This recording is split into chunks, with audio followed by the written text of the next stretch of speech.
नमस्कार। ये आकाशवाणी शिमला है। अब आप प्रभा शर्मा से प्रादेशिक समाचार सुनिए। आज के मुख्य समाचार। भारत निर्वाचन आयोग ने लोकसभा चुनाव और विधानसभा उपचुनाव के दृष्टिगत एग्जिट पोल के प्रकाशन व प्रसारण पर लगाया प्रतिबंध। वरिष्ठ भाजपा नेता व केंद्रीय मंत्री अनुराग ठाकुर ने कहा, पिछले 10 वर्षों में भारत ने विकास के क्षेत्र में हासिल की नई बुलंदियां। प्रदेश कांग्रेस अध्यक्ष प्रतिभा सिंह ने कहा, राजनीतिक लाभ के लिए भाजपा नेता अनेक मुद्दों को लेकर कर रहे हैं दुष्प्रचार। और लोगों को मतदान के प्रति जागरूक करने के लिए स्वीप कार्यक्रम के तहत प्रदेश में करवाई जा रही हैं कई गतिविधियां। अब समाचार विस्तार से। भारत निर्वाचन आयोग ने देश में लोकसभा चुनाव और विधानसभा उपचुनाव को लेकर एग्जिट पोल, ओपिनियन पोल और चुनाव परिणाम से संबंधित किसी भी सर्वे के प्रसारण व प्रकाशन पर पूरी तरह प्रतिबंध लगाया है। ये प्रतिबंध कल 19 अप्रैल को पहले चरण के चुनाव के साथ सुबह 7 बजे से शुरू होगा, जो 1 जून को 7वें व अंतिम चरण के मतदान के साथ शाम 6:30 बजे तक जारी रहेगा। इस दौरान कोई भी समाचार पत्र, पत्रिकाएं, रेडियो, टीवी चैनल और वेब पोर्टल एग्जिट पोल का प्रकाशन और प्रसारण नहीं कर पाएंगे। चुनाव आयोग ने निष्पक्ष और स्वतंत्र मतदान के उद्देश्य से ये निर्णय लिया है। वरिष्ठ भाजपा नेता व केंद्रीय सूचना व प्रसारण मंत्री अनुराग सिंह ठाकुर ने कहा है कि प्रधानमंत्री नरेंद्र मोदी के नेतृत्व में भारत ने विकास के क्षेत्र में नई बुलंदियां हासिल की हैं। उन्होंने आज गुजरात के जामनगर में भाजपा के एक चुनावी प्रचार कार्यक्रम में कहा कि पिछले 10 वर्षों में मोदी सरकार ने देश के 4 अमृत स्तंभ यानी युवाओं, महिलाओं, किसानों व गरीबों का भरपूर विकास किया है और उन्हें सम्मान दिया है। अनुराग ठाकुर ने कहा कि भारत आज तेजी से गरीबी को मिटाकर आत्मनिर्भर बन रहा है और अगले 3 वर्षों में दुनिया की तीसरी सबसे बड़ी अर्थव्यवस्था बन जाएगा। केंद्रीय मंत्री ने कहा कि प्रधानमंत्री नरेंद्र मोदी ने हिमाचल को हमेशा अपना दूसरा घर माना है और इस छोटे से पहाड़ी राज्य को उन्होंने इतना कुछ दिया है जिसकी पहले कल्पना भी नहीं की जा सकती थी। प्रदेश कांग्रेस अध्यक्ष प्रतिभा सिंह ने कहा है कि राज्य में कांग्रेस सरकार पूरी तरह सुरक्षित है और चुनावों के बाद और मजबूत होगी। शिमला से जारी एक बयान में उन्होंने भाजपा पर राजनीतिक लाभ लेने के लिए अनेक मुद्दों को लेकर दुष्प्रचार करने का आरोप लगाया। प्रतिभा सिंह ने कहा कि पूर्व भाजपा सरकार ने अपने कार्यकाल में कर्मचारियों की कोई भी मांग पूरी नहीं की, जबकि वर्तमान सरकार ने पुरानी पेंशन योजना बहाल कर लाखों कर्मचारियों को राहत पहुंचाई है। उन्होंने दावा किया कि राज्य सरकार लोगों से किए गए अपने सभी वायदों को पूरा करेगी। प्रदेश भाजपा अध्यक्ष राजीव बिंदल ने कहा है कि कांग्रेस पार्टी किसान, बागवान, महिला और युवा विरोधी है। किन्नौर जिले के बालट्रांग में आज पार्टी की एक बैठक को संबोधित करते हुए उन्होंने कहा कि कांग्रेस सरकार ने अपने 15 महीने के कार्यकाल में ही जनता का विश्वास खो दिया है। बिंदल ने आरोप लगाया कि कांग्रेस पार्टी ने लोगों से झूठ बोलकर सत्ता हासिल की और अब अपने वायदों से मुकर रही है। उन्होंने कहा कि प्रदेश में 1 जून को होने वाला लोकसभा का चुनाव राष्ट्रवादी शक्तियों और परिवारवादी शक्तियों के बीच में है। भाजपा अध्यक्ष ने कहा कि एक ओर जहां भाजपा गरीब कल्याण, महिला सम्मान, युवा उत्थान और विकसित राष्ट्र बनाने का लक्ष्य लेकर चली है, वहीं कांग्रेस पार्टी अपने परिवारों को बढ़ाने के लिए चुनाव लड़ रही है। मंडी संसदीय क्षेत्र के चुनाव को लेकर रणनीति बनाने के लिए कांग्रेस पार्टी की कल शिमला में एक अहम बैठक होगी। प्रदेश पार्टी अध्यक्ष प्रतिभा सिंह ने कहा कि मंडी संसदीय क्षेत्र उनका चुनाव क्षेत्र रहा है और इस बार पार्टी ने उनकी जगह एक युवा, कर्मठ व अनुभवी उम्मीदवार विक्रमादित्य सिंह को चुनाव मैदान में उतारा है। उन्होंने कहा कि मंडी संसदीय क्षेत्र के सभी नेता एकजुट हैं और विक्रमादित्य सिंह भारी मतों से इस सीट पर जीत दर्ज करेंगे। मुख्यमंत्री सुखविंदर सिंह सुक्खू भी इस बैठक में शिरकत करेंगे। मंडी संसदीय क्षेत्र से भाजपा प्रभारी और पूर्व मंत्री गोविंद ठाकुर ने कहा है कि कांग्रेस में आपसी गुटबाजी है, जिसके चलते पार्टी अभी तक सभी सीटों पर अपने प्रत्याशियों की घोषणा भी नहीं कर पाई है।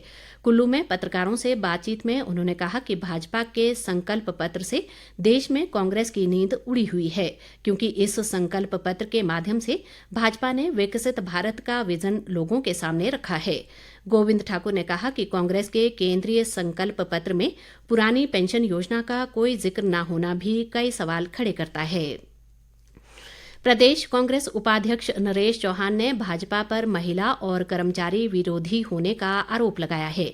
शिमला से जारी एक बयान में उन्होंने कहा कि पुरानी पेंशन मांगने पर भाजपा नेताओं ने सरकारी कर्मचारियों का मजाक बनाया था और कर्मचारियों को चुनाव लड़ने की चुनौती दी गई। नरेश चौहान ने कहा कि इसी तरह महिलाओं को 1500 रुपये दिए जाने को लेकर भी भाजपा ने चुनाव आयोग से शिकायत की है और महिलाओं को इसके लाभ से वंचित किया है।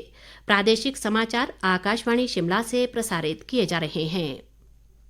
भारत निर्वाचन आयोग के दिशा निर्देशों के अनुसार लोगों को मतदान के प्रति जागरूक करने के लिए प्रदेश भर में स्वीप कार्यक्रम के तहत कई गतिविधियां करवाई जा रही हैं। इसके अलावा निर्वाचन विभाग भी मतदान को लेकर तैयारियों में जुटा है और चुनाव से जुड़े अधिकारियों व कर्मचारियों को मतदान संबंधी टिप्स दिए जा रहे हैं।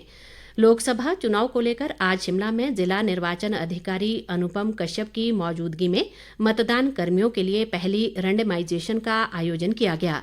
अनुपम कश्यप ने बताया कि जिले के कुल 1058 मतदान केंद्रों में तैनात किए जाने वाले पीआरओ, एपीआरओ और पीओ के लिए 7231 कर्मियों के डाटा की पहली रैंडमाइजेशन में शॉर्टलिस्ट किया गया है। उन्होंने कहा कि चुनाव कर्मियों के लिए 24 अप्रैल से पूर्वाभ्यास कार्यक्रम शुरू हो रहे हैं।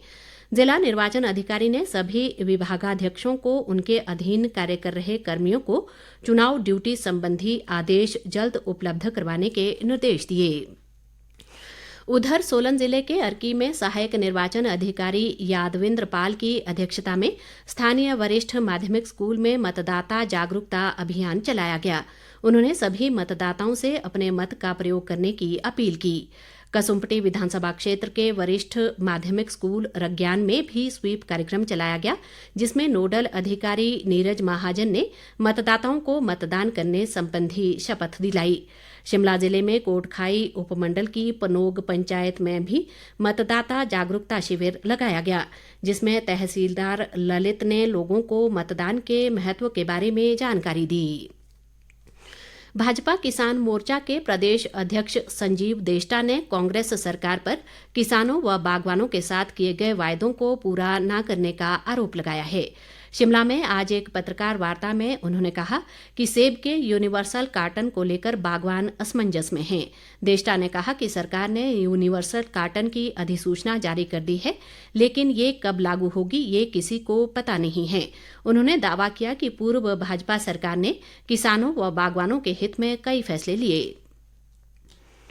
लोकसभा चुनाव के पहले चरण में कल होने वाले मतदान के लिए सभी तैयारियां पूरी कर ली गई हैं। इस चरण में 17 राज्यों और 4 केंद्र शासित प्रदेशों की 102 सीटों पर चुनाव होगा। इस चरण में 1625 उम्मीदवार चुनाव मैदान में हैं। पहले चरण में अरुणाचल प्रदेश, मेघालय, मिजोरम, नागालैंड, सिक्किम, अंडमान और निकोबार द्वीप, लक्षद्वीप, पुडुचेरी, उत्तराखंड और तमिलनाडु की सभी सीटों पर चुनाव होगा। इसके अलावा राजस्थान की 12, उत्तर प्रदेश की 8, मध्य प्रदेश की 6, असम और महाराष्ट्र की 5-5, बिहार की 4, पश्चिम बंगाल की 3, मणिपुर की 2 और छत्तीसगढ़, त्रिपुरा व जम्मू कश्मीर की 1-1 सीट पर भी चुनाव होगा। मौसम परिवर्तित होने के साथ ही पीलिया और आंत्रशोथ जैसी बीमारियों का अंदेशा बना रहता है। शिमला के मुख्य चिकित्सा अधिकारी डॉक्टर राकेश प्रताप ने लोगों से एहतियात बरतने की अपील की है। उन्होंने कहा कि इन बीमारियों से बचने के लिए व्यक्तिगत स्वच्छता के अलावा आसपास की सफाई का भी पूरा ध्यान रखा जाना चाहिए। राकेश प्रताप ने लोगों को पानी उबालकर पीने, ताज़ा भोजन खाने और भोजन को ढक कर रखने की सलाह दी है। उन्होंने कहा कि शादी और अन्य समारोहों में खान पान का विशेष ध्यान रखा जाना चाहिए। मुख्य चिकित्सा अधिकारी ने कहा कि उल्टी व दस्त लगने पर ORS घोल का इस्तेमाल करें और तुरंत नज़दीकी स्वास्थ्य केंद्र में अपनी जांच करवाएं। प्रदेश में मौसम के एक बार फिर करवट लेने की संभावना है। मौसम विभाग के अनुसार आज से 3 दिन राज्य में पश्चिमी विक्षोभ के सक्रिय होने के चलते अधिक ऊंचाई वाले क्षेत्रों में हिमपात, जबकि अन्य भागों में वर्षा व ओलावृष्टि की संभावना है। इस दौरान कुछ क्षेत्रों में आंधी, तूफान और ओलावृष्टि का येलो अलर्ट भी जारी किया गया है। जिससे मैदानी क्षेत्रों में लोगों को गर्मी से राहत मिल सकती है। लोकसभा के चौथे चरण के चुनाव की अधिसूचना आज जारी हो गई है। इस चरण में 13 मई को 9 राज्यों और 1 केंद्र शासित प्रदेश की 96 लोकसभा सीटों पर चुनाव होगा। उम्मीदवार 25 अप्रैल तक नामांकन पत्र दाखिल कर सकेंगे। इस बीच लोकसभा के तीसरे चरण के चुनाव के लिए नामांकन पत्र दाखिल करने का कल अंतिम दिन है। तीसरे चरण में 10 राज्यों और 2 केंद्र शासित प्रदेशों में लोकसभा की 94 सीटों के लिए 7 मई को मतदान होगा। अंत में मुख्य समाचार एक बार फिर। भारत निर्वाचन आयोग ने लोकसभा चुनाव और विधानसभा उपचुनाव के दृष्टिगत एग्जिट पोल के प्रकाशन व प्रसारण पर लगाया प्रतिबंध। वरिष्ठ भाजपा नेता व केंद्रीय मंत्री अनुराग ठाकुर ने कहा, पिछले 10 वर्षों में भारत ने विकास के क्षेत्र में हासिल की नई बुलंदियां। प्रदेश कांग्रेस अध्यक्ष प्रतिभा सिंह ने कहा, राजनीतिक लाभ के लिए भाजपा नेता अनेक मुद्दों को लेकर कर रहे हैं दुष्प्रचार। और लोगों को मतदान के प्रति जागरूक करने के लिए स्वीप कार्यक्रम के तहत प्रदेश में करवाई जा रही हैं कई गतिविधियां। इसी के साथ ये समाचार बुलेटिन समाप्त हुआ। नमस्कार।